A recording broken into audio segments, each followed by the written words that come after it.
Miles de mujeres convivimos diariamente con nuestro maltratador. El confinamiento ha endurecido esta situación. Necesitamos ponernos a salvo de esta violencia machista.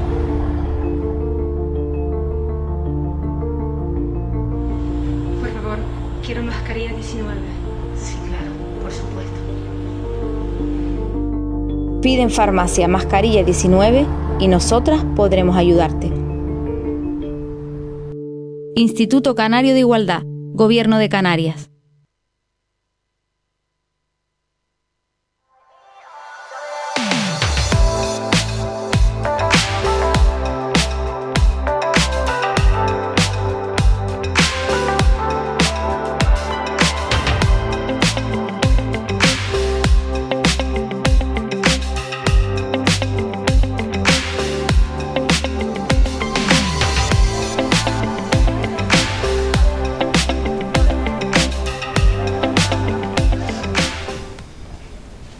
Muy buenas tardes, continuamos con el programa sobre igualdad de género. Comenzamos ya la tertulia en la que seguiremos hablando sobre el borrado de las mujeres y para ello contamos con Nieves Rodríguez Rivera, profesora, muy buenas tardes. Buenas tardes.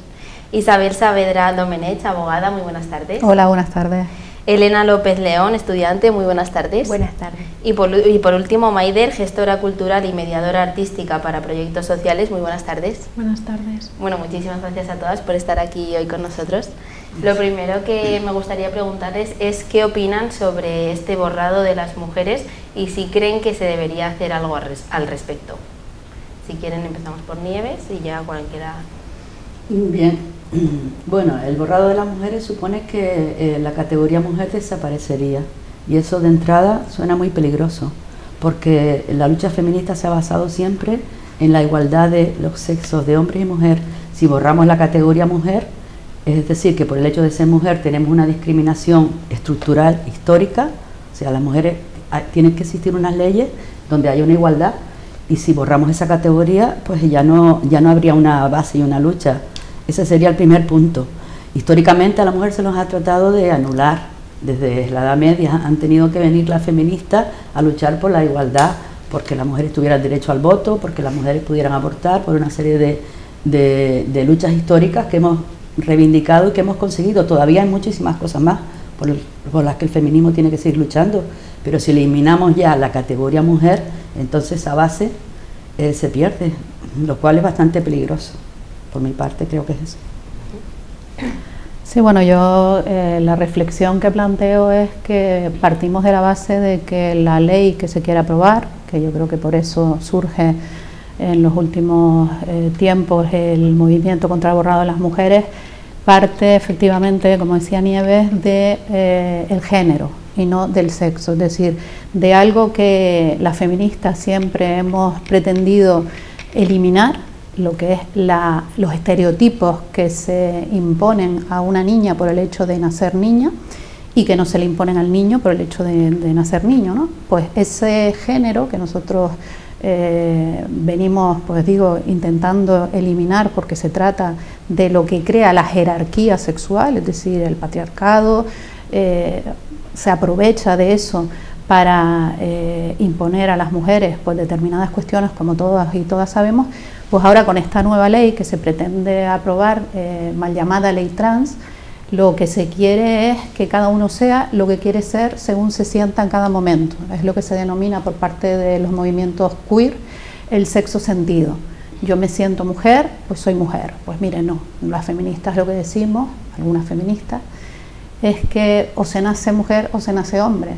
Y bueno, luego hay una parte pequeña, que también científicamente está demostrado, de personas intersexuales.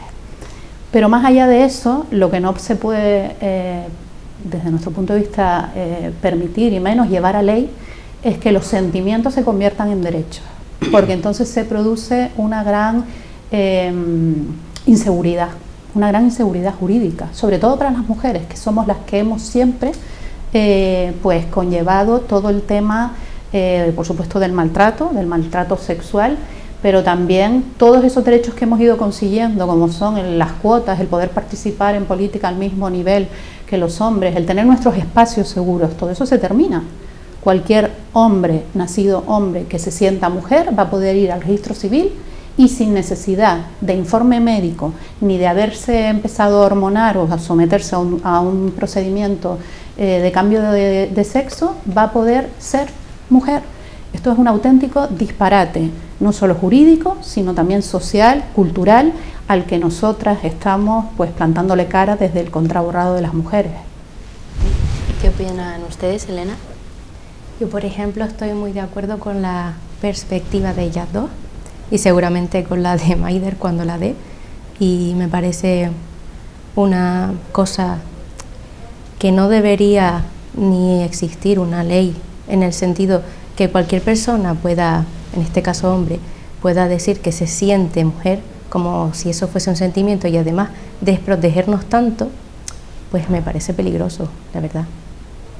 ¿Mai? Exacto, este borrado al final lo que implica es que no nos permite a nosotras las mujeres decir que es aquello que tenemos en común, ¿no? Que pertenecemos todas a una misma casta sexual por la realidad biológica y la realidad material de nuestro sexo biológico.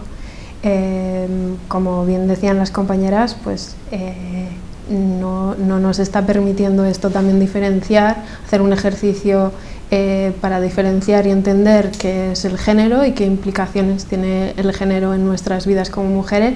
Entonces nos vuelve a condenar a la feminidad, nos vuelve a condenar a ese género que durante los siglos nos ha tenido oprimidas y nos hace creer pues, que ese es nuestro destino biológico, que si lo transgredimos entonces es que pertenecemos al otro sexo, cuando no es así, ¿no? Cuando las mujeres a lo largo de las décadas, nuestras abuelas, nuestras madres vienen transgrediendo de muy diversas maneras el género, y eso supone pues nuestra liberación como mujeres. Bueno, está claro que este borrado afecta directamente a la mujer. ¿En qué aspectos de la vida de la mujer afecta o se ven perjudicados? Bueno, aspectos jurídicos, como dice la abogada, pues por ejemplo todas las leyes de protección hacia la mujer desaparecerían, porque al no existir el sujeto mujer, las leyes que la equiparan y que las protegen, porque no tenemos que olvidar que a las que matan son a las mujeres, no a ninguna otra. Las que sufrimos violencia somos las mujeres, o sea, somos una clase a la que hay que equiparar y proteger, porque existe una desigualdad estructural, genérica. Entonces afecta en muchísimos aspectos. Bueno, ella podrá decirlo más detalladamente. Por ejemplo, las estadísticas hoy en día deben estar desagregadas por sexo. ¿Por qué? Porque evidentemente no es lo mismo que un colectivo como es el de las mujeres o el de los hombres, pues cometen delitos de manera distinta, se comportan de manera distinta, lo pasan peor, la mujer siempre está empobrecida con respecto al hombre a nivel de todo. Esto desaparecería porque no tendría ningún sentido, ¿no? Desagregar por sexo si cualquiera, como decía antes, puede cambiar de sexo un día sí, otro día también, ¿no? Por ejemplo, en las cárceles de mujeres podrían entrar hombres violadores que hagan un cambio de sexo, de género. Me gusta más decir de sexo, porque es que realmente ellos van a pretender cambiarse el sexo en el registro civil, pero nadie les va a poder impedir que habiten en esas cárceles para mujeres. Todo esto que digo, que puede parecer lejano a muchas personas, a lo mejor en España, está sucediendo ya en países como en Estados Unidos. Por supuesto, lo que son en deportes, ¿no? Las mujeres compiten siempre, bueno, pues con una serie de desventajas con respecto a los hombres, y por eso pues se establecen ligas aparte para ellas. Bueno, pues ahí va a poder participar cualquier hombre que se sienta mujer y que así lo diga. Es que, insisto, el sentimiento no es un derecho y no se puede convertir de forma automática en un derecho sin que haya, como existe hoy por hoy, la ley, porque esto no significa que nosotras, las feministas, no defendamos los derechos, por supuesto que sí, de todos y de todas, ¿no? Y de quien se sienta mujer o de quien se sienta hombre, pero eso no significa que te vaya a dar el estatus jurídico, ¿no? de convertirte en lo que no eres. Es igual que una persona, una mujer o un hombre que se sienta gato, que se vista como un gato, que se pinte bigotes, nunca va a ser un gato, siempre va a ser lo que nació, ¿no? Bueno, pues esto va a afectar, repito, en un montón de situaciones habituales, ¿no? de nuestras vidas, y las mujeres somos las que vamos a salir más perjudicadas precisamente porque somos quienes más hemos estado luchando para obtener una serie de derechos que ahora encima se nos acusa de que son privilegios, porque lo que se está intentando por parte de los colectivos queer y de las teorías de transgenerismo queer es decir que las feministas que estamos apostando por esta idea, ¿no?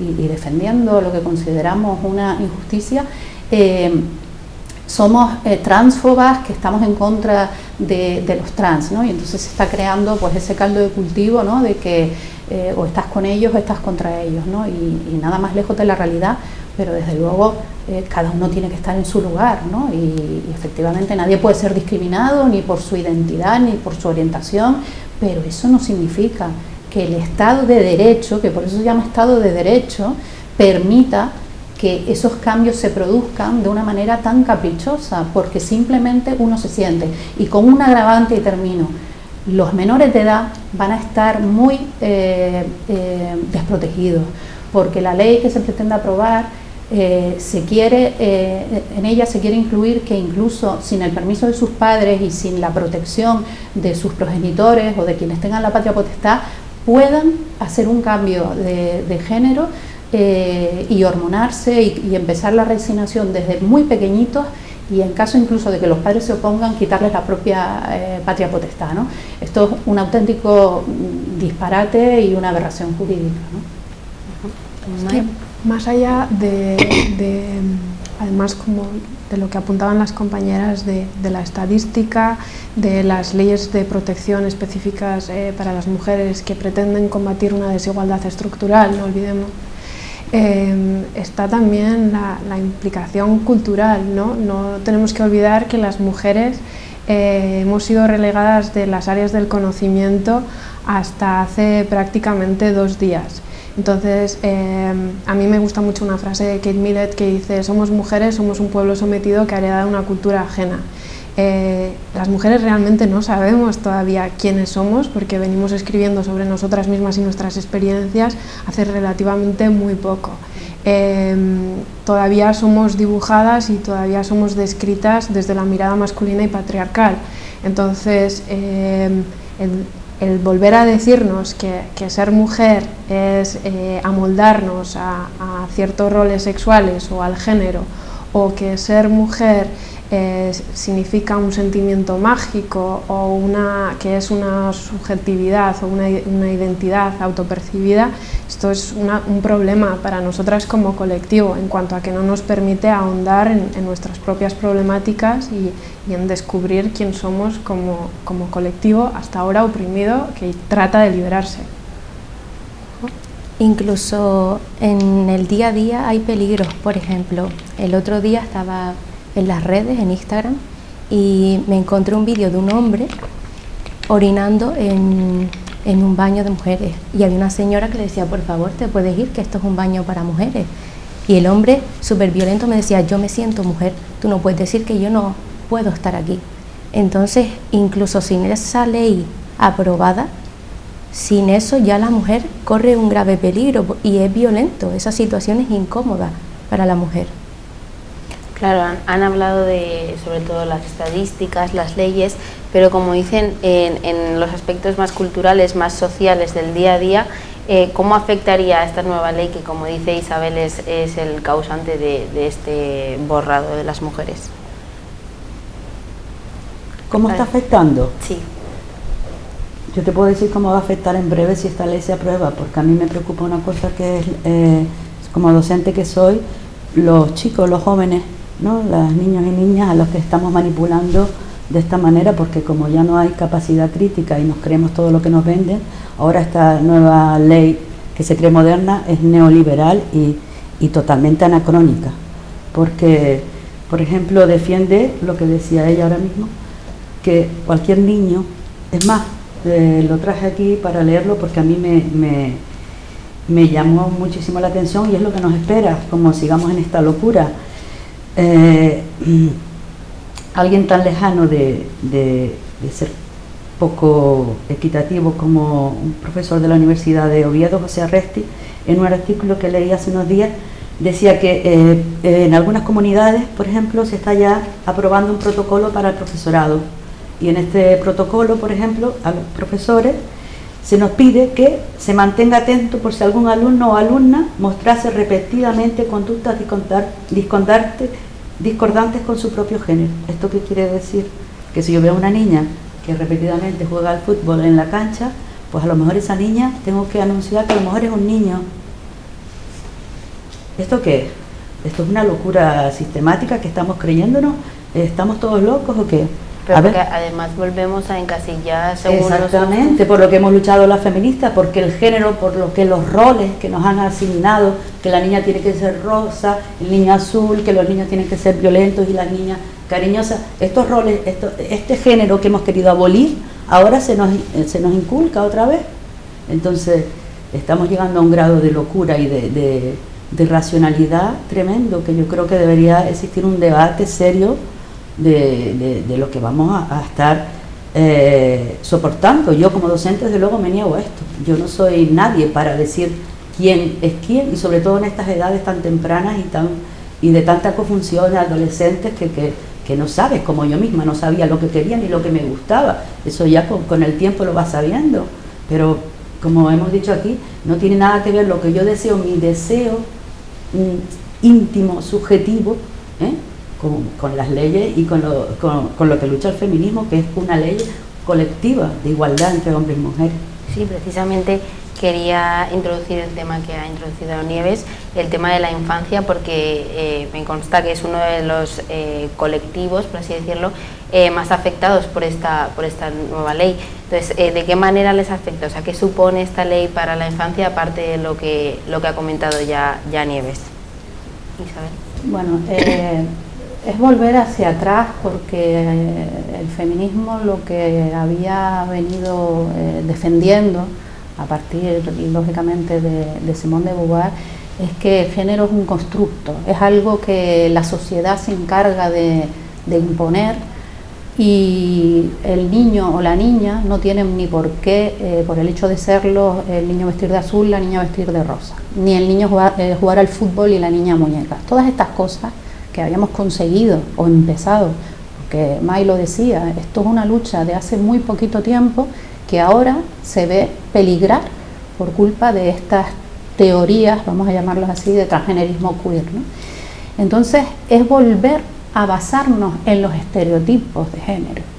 El hecho de que un niño quiera jugar con muñecas no puede llevar a nadie, ni a un profesor, ni a un padre, ni a nadie, ni a ningún colectivo trans, queer, a decir que realmente no es del sexo con el que ha nacido, ¿no? Sino que es de otro sexo y que hubo una equivocación en la asignación. Es que se llega a hablar desde una manera, como tú lo decías bien, May, de pensamiento mágico. ¿Quién asigna los sexos? Aquí nadie asigna nada. Aquí se constata al nacer que existen unos genitales y que o eres niño o eres niña, y repito, con el paréntesis y con esa intersexualidad que evidentemente existe y que hay que reconocer y tratar debidamente, ¿no? Luego todo lo demás son sentimientos, son gustos, que están muy bien y que hay que respetarlos y que hay que ayudar a la gente para que sea feliz como sea. Pero lo que no se puede es permitir que cualquiera, y sobre todo en el caso nuestro que defendemos los derechos de las mujeres, hombres, que son hombres por mucho que intenten hacernos creer otra cosa, invadan nuestros espacios, intenten borrarnos y encima nos quiten nuestro significante, que es el de mujer. El significante existe ya y está ocupado. Entonces, desde luego que en todo caso serán mujeres trans las que han sido diagnosticadas, han sido pues, sometidas a una reasignación a través de la cirugía o no, pero nada más. Lo que no se puede permitir es que un señor, con todos sus atributos físicos de señor, pretenda o bien estar en un baño de mujeres, o bien en una cárcel de mujeres, o ocupar un puesto destinado a las mujeres, porque bastante nos ha costado llegar y desde luego no lo vamos a dejar, no lo vamos a permitir. O sea, las feministas que estamos en esta lucha lo tenemos muy claro, y lo que pedimos, y antes lo decías tú, Nieves, es un debate serio, porque lo que estamos viendo por parte del Ministerio de Igualdad ahora mismo es que no se quiere debatir. Y no olvidemos una cosa, detrás de las teorías de transgénero queer que vienen de Estados Unidos y hay muchísimos intereses económicos, hay industrias farmacéuticas que se enriquecen muchísimo con este tipo de situaciones, hay médicos y clínicas que también sacan muchísimo dinero, y luego hay un neoliberalismo que es el de los vientres de alquiler, el que cree que por el hecho de tener dinero uno puede conseguir ser algo que no es, ¿no? Entonces es un tema bastante político, es bastante complicado en el sentido de que en las redes sociales normalmente pues quizás uno no pueda entenderlo todo, pero yo animo a la gente a que investigue, porque el debate es serio y merece desde luego que se tenga, ¿no? que se hable de ello. ¿Quién quiere hablar? ¿Elena? Por mi parte, en cuanto a cómo afectan la infancia, yo lo viví en mis carnes, en el sentido de que yo era una niña, pero a mí me encantaba jugar al fútbol, me sentía fuerte, me sentía más cómoda con todo lo que viene a ser la masculinidad. Y lo pasé muy mal en unos cuantos meses planteándome si yo de verdad era una mujer o si era un hombre. Y mi amiga también se lo planteó.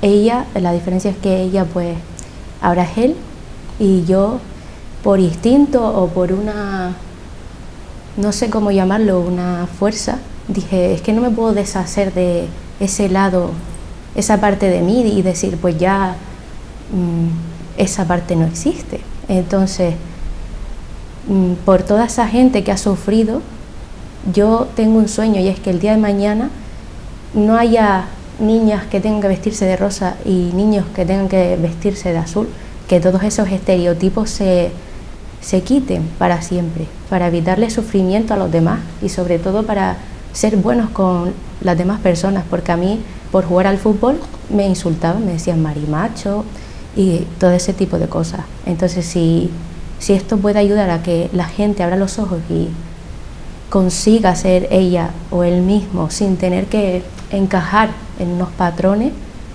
pues mejor. Totalmente. May. Creo que Elena lo ha explicado muy bien, que al final es el no libre desarrollo de la personalidad de la infancia, ¿no? El que no se está permitiendo a los niños desarrollar sus gustos de una manera libre, sino que pues la sociedad les coloca un rechazo en el que pues sí, en un intento de ser aceptados, ¿no? Encuentran en ese cambio de sexo, que al final es algo imposible, no existe ni tan siquiera una reasignación de sexo posterior a través de las cirugías, puesto que el sexo no se puede cambiar, ¿no? Se le puede dar una forma a través de la estética diferente, pero nuestro sexo es el que es, nacemos con lo que nacemos, y al final pues lo que deberíamos de hacer como sociedad es cambiar aquellas cosas que están haciendo sentir tanto sufrimiento a tantas personas, no solamente en la infancia, sino a lo largo de toda su vida. Entonces, bueno, yo creo que es un poco incidir desde las edades más tempranas en que podemos desarrollar nuestra personalidad libremente. El camino es la abolición del género, el camino es la abolición de esos roles sexuales que se nos imponen y que terminan por ser tan violentos, si bien jerarquizan a la mujer como subordinada del varón, terminan por ser muy violentos para hombres y para mujeres. Claro, porque al final son niños y como cuenta Elena, a lo mejor con ese rechazo pues buscan el cambio, y luego cuando crecen y cuando no sé, ya su personalidad ya está creada, formada, igual dice, sí, me gustaba eso, pero sí sigo queriendo ser mujer, y ya no hay marcha atrás a eso. Y claro, si no me entiendo mal, la ley lo que hace es que le da cualquier... Es que hay niños de 14 años que se están hormonando en el sistema canario de salud público que pagamos todos. Se hormonan adolescentes, señores. ¿Y el dolor? ¿A nadie le parece esto una locura? que niños de 14, 15 años se estén hormonando y que después de 2 años de hormonación se puedan operar. Vamos, ¿dónde estamos? Porque a mí me parece aberrante. Yo con 15 años no sabía lo que me gustaba, luego de mayor ya supe que me gustaban las mujeres, pero también los hombres, pero vamos a ver, es que nadie está discriminando a los trans, si vamos a respetar a todo el mundo y que tenga todo el mundo sus derechos, lo que no podemos pensar que legislar un sentimiento individual, personal, íntimo. Con el agravante, si se me permite, que ahora se están hormonando y se requiere de un acompañamiento médico. Pero es que con esta ley se quiere eliminar todo tipo de informe médico o de psicólogo, es decir, es el puro deseo de lo que uno quiera, de lo que uno se sienta, con lo cual esa confusión que además Elena ha explicado con tanta valentía, y se produce muchísimo porque, como bien decías, uno no sabe exactamente cuál es su orientación y su deseo hasta que pues ya es mayor o madura. Y en cualquier caso, el hecho de sentirse atraído por una cosa o por otra no significa que no seas del sexo con el que naciste, ¿no? Pero es que encima se habla de que hoy por hoy están patologizados y que por eso se quiere eliminar ese informe. En realidad, lo que hace el informe es buscar que precisamente no haya otro tipo de problema psicológico, de cualquier... Y esto ocurre en otras cosas, es decir, para sacar un permiso de armas, para cualquier cosa te hacen test psicotécnicos para entrar, quiero decir, ese victimismo es que nos patologizan.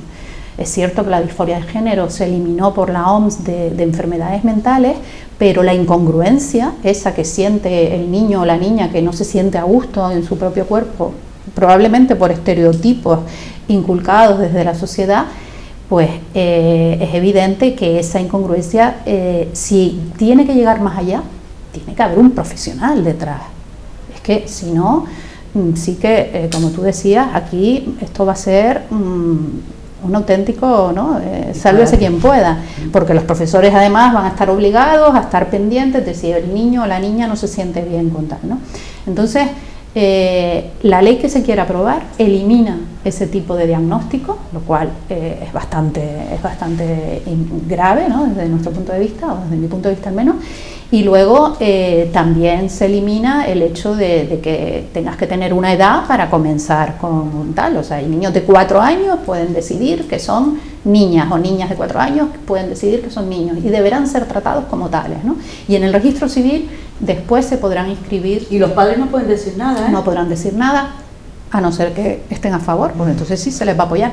Con lo cual, hombre, no deja de ser un dejarlo todo a el puro deseo o sentimiento. Y repito, un Estado de Derecho entiendo que no debe permitir ese tipo de cosas, ¿no? May, quería comentar algo más. Sí, yo también entiendo que a un malestar que deriva en una disforia, que se esté eliminando la posibilidad de que haya un acompañamiento para ese malestar y para esa disforia, como sucede pues a otras personas que sufren otro tipo de disforias, como puede ser la anorexia.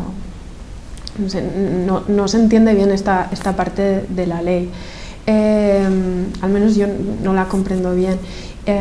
Y sí que quería apuntar a lo que decía Nieves, que en Inglaterra de hecho ha sido el caso de una mujer que durante su adolescencia pues se vio sometida a unas cirugías y a un proceso de hormonación cruzada, que se ha arrepentido, ¿no? y que ha terminado denunciando, lo que ha abierto el debate en Inglaterra, donde esta ley ya lleva establecida un tiempo. Ha sido una pequeña victoria para el movimiento feminista, que ya venía reivindicando que este problema se iba a dar y que el debate era necesario, ¿no? Entonces al final pues, se ha conseguido que parezca que el debate se está poniendo encima de la mesa, vaya. ¿Quiere comentar algo más, Elena? Bueno, que ni el rosa ni el azul, realmente el color que me gusta es el violeta, porque fue el que me hizo abrir los ojos y entender ciertas cosas que de pequeña no te explican tampoco en el colegio, igual sería oportuno que hicieran charlas de este tipo. Pues sí, pues sí. Es una reivindicación que hacemos desde el feminismo de que haya educación sexual en los colegios, en los institutos, pero no existe. Con perspectiva feminista, claro. Educación sexual con perspectiva feminista. Con siempre, perspectiva feminista, claro. Bueno, ¿quiere decir Por algo? último, también importante que la gente que nos vea se dé cuenta que se está también utilizando por parte del transgenerismo queer un neolenguaje, es decir, ya no se habla de mujeres madres, sino de progenitores gestantes. ¿De qué estamos hablando? Aquí solo puede gestar una mujer. El otro día veía de un curso que hablaba del útero animal, refiriéndose a la mujer. Entonces, hay que tener mucho cuidado, hay que ponerse esas gafas violetas que siempre decimos para darnos cuenta, porque a la mínima de cambio es muy peligroso el lenguaje y se está utilizando por parte del queerismo una serie de palabras, o de palabras diría yo, que las mujeres no debemos permitir, porque nosotras, repito, somos mujeres, es nuestro significante y debemos defenderlo, ¿no? Bueno, evidentemente pues existe un problema porque las personas trans, como dicen, pues lo que quieren es que se protejan los derechos, que se les reconozcan, pero claro, con la nueva ley pues afecta pues todo lo que hemos estado hablando, que es demasiado para mi punto de entender. Entonces, ¿cuál sería la solución a este problema? Para intentar pues que las dos partes al final pues consigan lo que ellos quieren. Bueno, yo creo que hay una confusión porque no hay dos bandos que sean personas trans contra mujeres, o en este caso contra mujeres feministas. Hay muchas personas transexuales que, de hecho, por la violencia que han sufrido en sus propias carnes, mantienen una postura críticas de género, o que son también feministas o feministas radicalizadas, en cuanto a que quieren abordar y quieren ir a la raíz de este problema, ¿no?